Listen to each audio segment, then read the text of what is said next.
Hello F1 fans and welcome to F1 on and off the track with Kim Illman. You can see his photos at prostarpics.com, subscribe to his YouTube channel or follow him on Instagram at Kim Illman. My name is Adrian and in this episode we're talking about the thrilling Brazilian GP that just happened over the weekend. How was it, Kim? Well, it was pretty boring until about the last 10 laps and I think I was actually standing in the queue to get into Parc Ferme thinking it's a perfunctory sort of race and it's going to end as everyone expected, and then bang, I'm standing in this queue looking out because it's from a raised platform, and I can see turn 4 and I see one of the Ferraris go off, and I think, what's going on there? And I pointed to one of my photography mates and we're all quite amazed, and then the second Ferrari, I can't even remember which one that was. I think that might have been Vettel, comes around turn 4 and 5 and heads towards us, and then the bits of his car start flying off, and I thought, right, well, that's not good. They've obviously come together, and it wasn't until about 5 hours after the race that I watched the vision, and Charles collided with Seb, and it was quite spectacular. So that brought out a safety car, and that obviously elevated anyone behind them 2 places. And then, a couple of laps from home, Lewis took out Albon on one of the corners and spun him. So Albon was heading for a second and Lewis was heading for third. And, wow, that was quite exciting. And it ended up, if anyone who's watched the race would have realised, that Gasly's passed them to take out second place. And I'm so impressed for Pierre. He's such a lovely guy, and I really enjoy his company. And when he drove his car into Parc Ferme, he was punching the air, and his trainer, Pierre Gasly, came over here to his car and gave him a high five and shook his hand. Then because of Max won, obviously, but I think there was more excitement around the fact that Pierre was second, his first ever podium in the Toro Rosso. He couldn't do it in the Red Bull, but he managed to do it in the Toro Rosso, and he was jumping around, and all his mechanics were there, and he came close to me, and he looked straight down the lens of my camera. It was a beautiful thing to be involved in. Yeah, were there any notable celebrations from Pierre? Well, after the race, I went down to outside his garage, and there's probably about 20 photographers and cameramen, probably more cameramen than photographers. And all of the crew, the Toro Rosso crew, were waiting, and they could see him coming down the paddock after doing the press conference and the media pen, and they were shouting and screaming, and he ran over to them. And then Peter Fox, a Getty photographer, was in charge of the show, running this little celebration shoot, and there was a whole lot of cameramen and photographers, and Pierre came racing in, jumped amongst the guys, and there was great yahooing and celebrating. Then they picked him up and threw him up in the air, and it was just a lovely thing to be involved in. But I then walked back down the paddock, and I met James Lloyd, one of the press officers from Renault, and he said, it's all kicking off at the moment. And, of course, I'm not listening to anything. I'm not across what's going on. And I find out that Lewis has been penalised 5 seconds, so he loses his third place. Carlos Sainz is elevated to third.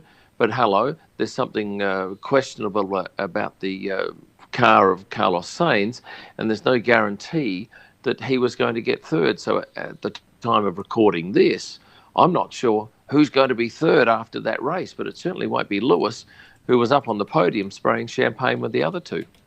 Well, on the other end of it, was there any tension between Vettel and Leclerc after their collision if you saw them around the paddock? I didn't see the two together, but I did see Charles walk up to Pierre in Parc Ferme, made a beeline for him because they are friends, and gave him a lovely hug and shook his hand, congratulated him on his first podium, because they have grown up together in motor racing, and it's just a lovely friendship. And in fact, I'll go a step further. It was really lovely to see Pierre go over to Helmut Marko from Red Bull and give him a hug as well, because I think he was genuinely happy. And of course, when Pierre went and jumped into the arms of his Toro Rosso crew, probably 15 seconds after that, he went back down to the Red Bull guys and gave them a hug as well, because of course he did half the season with Red Bull this year. A really lovely thing, and I think he probably was more the story and certainly was enjoying the Parc Ferme more than Max, who of course had won the race. Just to update you on the results, Kim, I have some here from the internet. Max first, Pierre second, Carlos third, Kimi fourth, Giovinazzi fifth, and then Daniel sixth. Giovinazzi fifth? Yeah. Well, there you go. I didn't realise that. I saw him leave tonight in some tracky dacks and a hoodie, but that's got to be his best finish, I'm thinking. Yeah, Alpha finished fourth and fifth. Big points for them. They'll be having a slap-up meal tonight. So talking about Sao Paulo, given the security risks around the area, drivers are careful even when taking selfies. Can you tell us more about this? Yeah, I was talking to a couple of the drivers and they said when they go to a restaurant in Sao Paulo, if somebody comes up and says, can I have a selfie? They say, yes, but look, we're going to ask you a favour. Do not post it until we leave. So leave it 2 hours before you post it. Certainly with the restaurant staff and the owners, that they can obviously push that a little bit harder than just say a punter. But yeah, they're very worried about having it out on social media that I don't know, Lewis Hamilton's at this restaurant or Sebastian Vettel's at this restaurant, because there is a real risk of kidnappings because it has happened before, and they need to be quite alert as to all that. And even as I mentioned before in my pre-race podcast, the drivers come in, well, not all of them, but certainly I'd guess half come in civilian clothes, and a lot of the team guys come in civilian clothes. They don't have the logos of the teams on the transport vehicles, and even the media passes that we normally stick on the windows, we're not required to stick them on here because it just labels you as somebody worthy of perhaps stopping and holding up and robbing. Were there any security breaches over the weekend? No, I did notice, though, that Mercedes had 3 security guards looking after their 2 drivers. And that's the first time I've seen 3.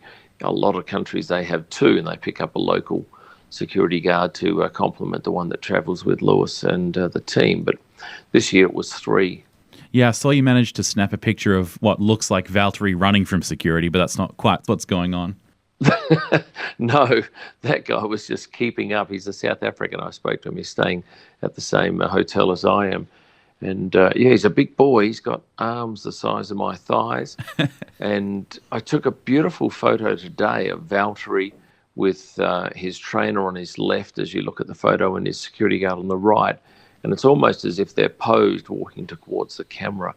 And it was a real winner. In fact, I took some pretty good shots. That my Parc Ferme shots today were some of my best, purely because of that emotion that you capture. Relationships with, as I said before, Helmut and Pierre and Charles and Pierre. That's the sort of stuff that I love shooting. Cars are okay, and I'm okay at shooting cars, but it's the people things that I love, and being around at those moments and knowing that that person is heading towards that person and there might be an interaction. Well, you'll be having fewer interactions with Nico Hulkenberg, who you took a picture with a Hulk figurine. Yeah, I got my PA to buy me one, and he was coming into the paddock, I think it was on Friday morning, and I just held it up in front of the camera, and as he got closer towards me, I positioned him on the right of the shot, and yeah, he was quite impressed with that, and I gave it to him, and he had to play with it and held it up for me. But yeah, I'm really sad that Nico's not coming back next year. Look, I'm not even sure he's got a race seat anywhere next year. He might just tend to his local business interests and have the year off completely. Whether or not he gets a drive in 2021, who knows? But I imagine that's quite a change of career from being in demand every second to just going back to normal life. F1 on and off the track is presented by ProStarPics.com. Stunning F1 photos live from the track, searchable and downloadable for personal or editorial use. Head to ProStarPics.com at the end of this podcast. You also took some photos of Lando and his team during a track walk. How was that? I actually spent half a lap with the guys, and it was a little bit wet, and I stopped with them when they stopped and had to listen to what they talk about. And it's quite interesting. There's a lot of detail about the corners and how they come into corners, and this is the data. And I guess when you're at this level of competition, it's the very small things that make a little bit of difference. And of course, over the course of a lap, you only need to make perhaps a tenth or 2/10 of a second, and that bumps you up a place or two. And so, that was interesting. Those track walks are often great opportunities to get shots when there's no one else around, because there's simply probably 4 or 5 people in his group and me. And in fact, at one stage, one of the boys said, "Hey, get a shot of Andrew Jarvis for the men of the paddock." I said, "Why?" He said, "Oh, it's his second last race. Get Jarvo, get Jarvo." So they arranged for me to take a photo of this fellow who's a nice guy, and he'll be one of my men in the paddock on Tuesday, which goes up and should be quite popular. They always are. And I can tell you right now, the women of the paddock was sensational. My gosh, there were some beautifully presented women at this race, and including Jacques Villeneuve's wife, who is something special. I met her last year, Camilla, and she was there again this year and recognised me, and we had a quick chat, and she posed for a photo. Well, there were some great female fans in Brazil that seemed pretty loyal to their drivers, with 7 girls sporting shirts that spelled out a particular driver's name. The Vettels, lovely girls, and I have seen them at various races, but only ever in the stands. But this time they were in the paddock, and I got them just coming into the paddock and took a lovely shot of those girls. And one of them gave Britta, Seb's PR officer, a customised doll, and it was quite a magnificent piece of art. And I posted that story this morning. Here we are Sunday night, about midnight. I posted it this morning thinking, this should do okay. My gosh, it was probably in my top 10% of posts.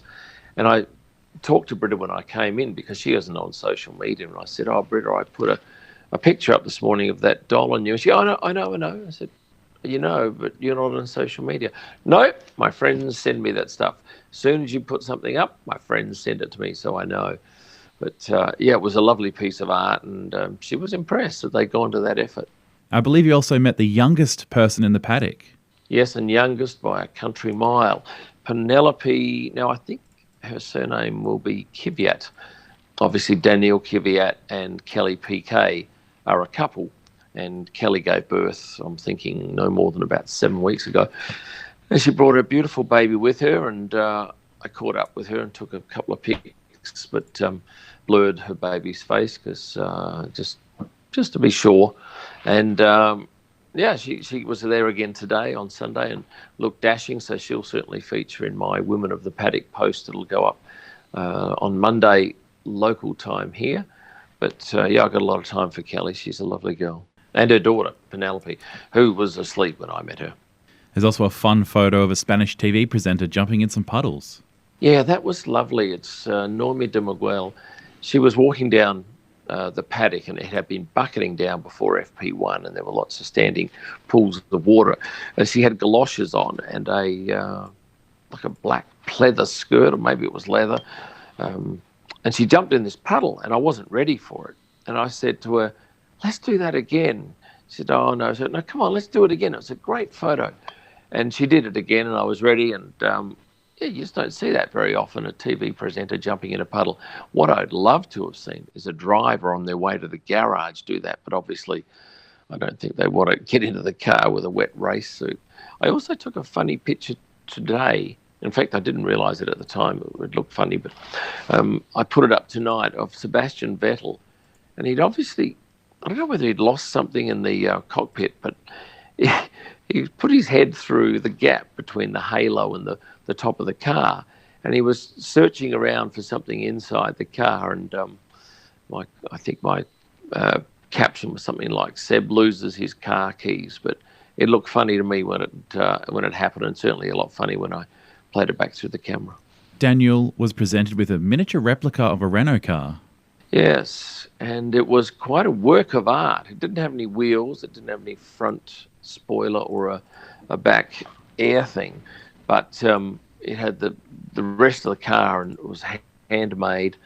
I can't remember the name of the people that did it, but it was certainly an impressive piece. And I just stumbled across that presentation. Now I'm thinking that's worth many thousands of whatever, euros, dollars, pounds, but he was pretty impressed with it. So I don't know how he would have got it home, because it was a fair size. It's probably all of 90 centimetres long, and beautifully beautifully presented. What can your audience look forward to this week from your YouTube content? This week, I've got a question and answer video where I take, I think it's about 35 questions that people asked, and I answer them. And I'll probably do a Max Verstappen driver profile. I've gathered some information on Thursday and Friday from various people, and some interesting stuff too. So I'll put that together. I might have to record that in Rio because I'm heading there for a couple of days. And they say that Sao Paulo you could get mugged, but in Rio you could get killed. I'll be taking it nice and easy. And actually, I was told of a funny story. Mark Arnold, who's the trainer for Kimi Räikkönen, I guess it's not really funny when it happens to you, but he was on the beach and was getting late in Rio, and he was walking along, he had a backpack on, and next thing you know, he feels someone starting to tug it. So his natural instinct is to fight back, and he turns around, this guy's got a knife, and pretty quickly he gave up and let him have the knife, let him have the backpack, which thankfully he had a pair of thongs or flip-flops in them. But I guess it's something you have to be very aware of in this country, that you just need to be security-minded all the time. Don't flash around any wealth. They even say that as soon as they hear you're a foreigner, with obviously speaking English, that you are much more at threat. So you're heading to Rio, and then you'll be there for a couple of days, and then heading to Abu Dhabi for the final race of the year. And I've still got a couple of seats left at my Friday night long table dinner.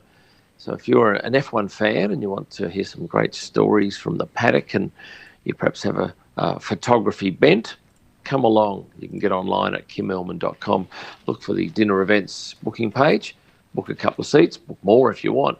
And we'd love to have your company. They're good nights. You're mixing with a bunch of like-minded people, and you'll hear some interesting stories, stuff that perhaps you would not see written. And certainly the past two events have been really well received. 3 events have been well received. So we'd love your company on Friday night. Well, thank you very much for your time today, Kim. It's my pleasure. I'm going to go to bed now. To see any of the photos we've talked about today, head over to prostarpics.com. You can also stay updated by following Kim on Instagram at Kim Illman, or seeing his latest videos by subscribing on YouTube.